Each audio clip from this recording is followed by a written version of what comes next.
go. The day had just begun for Miss Frizzle's class, but Arnold already had a story. He was telling the class about a monster from a scary movie he had seen. It was unbelievable, Arnold told his friends.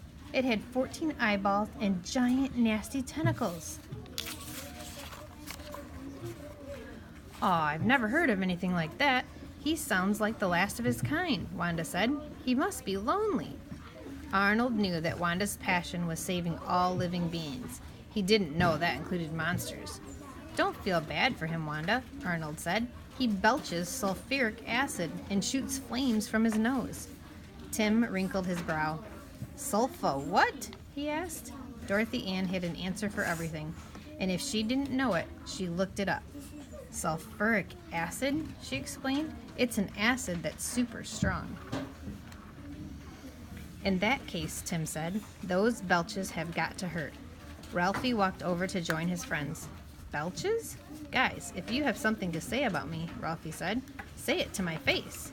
"We're talking about someone else with deadly burps, Ralphie," Tim explained.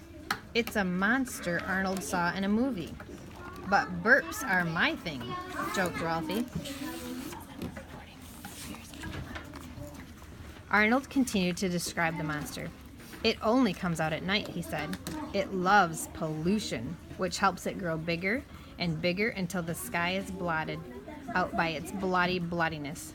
"Loves pollution?" Wanda asked. "Who would love stinky air and dirty water?" "The blot monster, that's who," Arnold answered, "and the only thing that can stop it is light." Arnold waited for gasps, shivers, or maybe screams, but all he got were smiles and a few chuckles. "That sounds like a fun movie, Arnold," Ralphie admitted, "but I don't think it's real."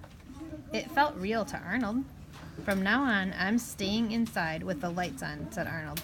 "There is no way I'll sleep in the dark, ever again." Arnold glanced around the classroom. "Speaking of sleep, why does everyone have sleeping bags and backpacks?" Suddenly, a rope dropped from the ceiling, down to the floor. The kids watched as their teacher, Miss Frizzle, shimmied down the rope. She landed with a hop in the middle of the classroom. Liz, the class lizard, climbed down behind her.